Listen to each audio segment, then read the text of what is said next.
I've seen some truly entitled people in my time, but nothing quite prepared me for Brenda Ashworth, the HOA president, who actually called the police on me because I wouldn't hand over free diesel from my own pump. I was just standing there in my driveway, filling up my truck on a quiet morning, when she marched right across the grass like she owned the place. She looked me dead in the eye and said, "Fill up my Range Rover, Marcus. As HOA president, I shouldn't have to pay for gas when residents have fuel available." I told her no, politely at first, then more firmly when she wouldn't back off.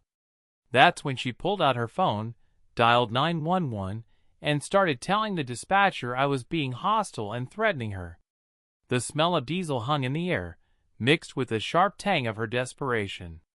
What she didn't know, what she never bothered to find out, was who she was really dealing with.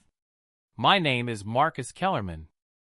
I'm 52, a 20-year military veteran who spent 2 decades in logistics, moving supplies across 3 continents, learning that preparation isn't optional, it's survival. After my wife Sarah lost her battle with cancer last spring, the old house became unbearable.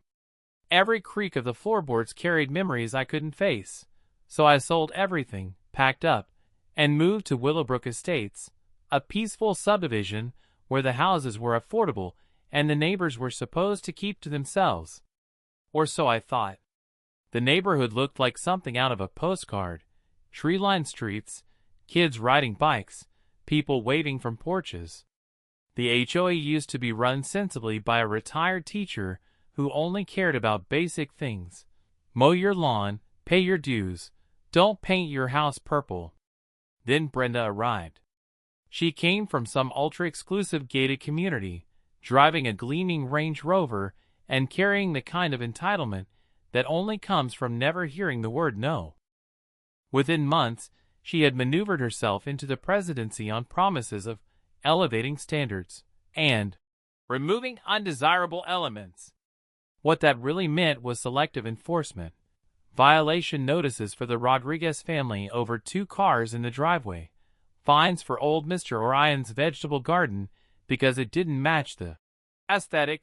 Letters to the young black couple about their basketball hoop while identical setups on white neighbors when ignored. My fuel pump was the spark that lit her fuse. The house came with a proper garage and workshop, and the previous owner, a farmer, had installed a professional diesel storage system with all the agricultural permits, fire marshal inspections, everything completely legal. I spent $15,000 updating it with top-tier safety features because after losing Sarah, working on vintage trucks became my way of coping. The scent of motor oil and clean diesel was the closest thing to peace I could find. During the last big power outage, I was the only one with reliable fuel. I kept generators running for 3 elderly neighbors so their medical equipment didn't fail. That's when Brenda started circling. She showed up one morning in those ridiculous heels, clicking across the driveway like a tap-dancing spider, demanding to see zoning papers and grilling me about community resources. I showed her the permits, the exemptions, the inspection reports. Her face soured like milk left in the sun. "We'll see about that," she said. A week later, the first violation notice arrived: $500 for unauthorized commercial activity. I spent hours researching the covenants, printed every relevant document, and hand-delivered my response. I thought that would end it. I was wrong. Entitled people don't want justice, they want victory. 3 days later, she called an emergency board meeting. The community center smelled like stale coffee and old carpet. 30 confused neighbors sat in folding chairs under buzzing fluorescent lights while Brenda ran a PowerPoint presentation complete with dramatic red arrows pointing at my pump, captions screaming, "Explosion risk," and "Environmental hazard." She painted pictures of city blocks leveled, Chernobyl-style contamination, crashing property values. When I tried to speak, she cut me off, saying only board members could present.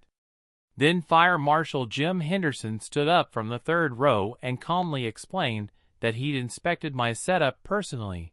It was safer than most commercial stations. Neighbors started sharing their own stories. The oxygen machine that stayed on all night during the outage, the single mom who kept heat during an ice storm, the veteran whose backup power prevented disaster. Brenda's face went through every shade of panic. The vote was postponed. Round 1 went to me, but I knew she wasn't finished. 2 weeks of quiet followed, then a city zoning inspector appeared, clipboard in hand, saying someone had filed an anonymous complaint about an unlicensed fuel station. I welcomed him in, showed him everything. He left shaking his head, saying it was one of the cleanest private systems he'd ever seen, and that the complaint was either wildly mistaken or deliberately false. Brenda arrived just in time to hear the verdict, then hissed that this wasn't over. That night, screenshots from the Nextdoor app showed her creating fake accounts to stir outrage about my dangerous pump. I documented it all, building a file. If she wanted war, I'd fight smart. The next escalation came when 2 strangers prowled my property claiming to do an insurance assessment. They refused to show ID, so I told them to leave before I called real law enforcement. They backed off, but not before snapping dozens of photos. Hours later, a private investigator named Rick Santos called me. Brenda had hired his firm to dig up dirt, anything illegal or embarrassing, with a bonus for information that could get me arrested or run out of town. When his background check revealed I was the local police chief, he decided to warn me instead of continuing. She'd been so fixated on harassing a supposed blue-collar veteran that she never checked who I actually was.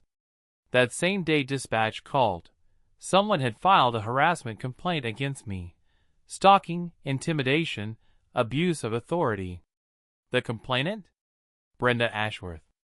Filing fabricated charges against the police chief is a special kind of audacity. I recused myself and let Lieutenant Martinez handle it properly. The evidence was overwhelming. Security footage, timestamps, witnesses, every interaction had been initiated by her on my property. The complaint was dismissed as baseless, but the pattern was clear. She was escalating, and she was sloppy. While she flailed, I quietly pulled public HOA records. What I found was worse than harassment. It was theft. In 8 months, she'd steered over $47,000 in contracts to her relatives, legal fees to her brother-in-law's firm, landscaping to her nephew, security consulting to her cousin, roof repairs to another in-law. None of the connections were disclosed.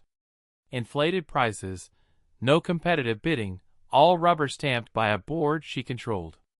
This was systematic embezzlement, breach of fiduciary duty, felony territory. I turned everything over to the district attorney's white-collar unit as a concerned citizen, not as chief. We organized quietly. Neighbors met at a diner, saw the numbers, heard the stories of harassment. When I revealed I was the police chief, the room dissolved into laughter and outrage. Brenda had been trying to bully the one person in town who investigated crimes like hers for a living. Her final desperate move came at another emergency meeting. She demanded a $10,000 safety deposit from me or forced removal of the pump, waiving what she claimed were federal reports about terrorism risks. I called the EPA hotline on speaker, arranged in advance, and they confirmed no such protocols existed for residential fuel storage. The room turned on her. Dorothy Martinez motioned for a full financial audit. The motion passed unanimously. By then, the DA was ready. The morning of her last planned board meeting, federal agents and detectives walked in during her presentation. She was arrested on the spot for embezzlement, wire fraud, filing false reports, conspiracy, attempted theft of the entire HOA reserve fund. The room erupted as neighbors realized the scale of the betrayal. I stood up and delivered the line she'd never see coming. Too bad you never bothered to find out I was the police chief. 6 months later, Brenda pleaded guilty, got 18 months in federal prison, full restitution, and lost her real estate license. The stolen money came back. New playgrounds, real road repairs, emergency help for families. The new board runs on transparency. My pump is now a neighborhood legend. During the last ice storm, it kept 8 homes powered.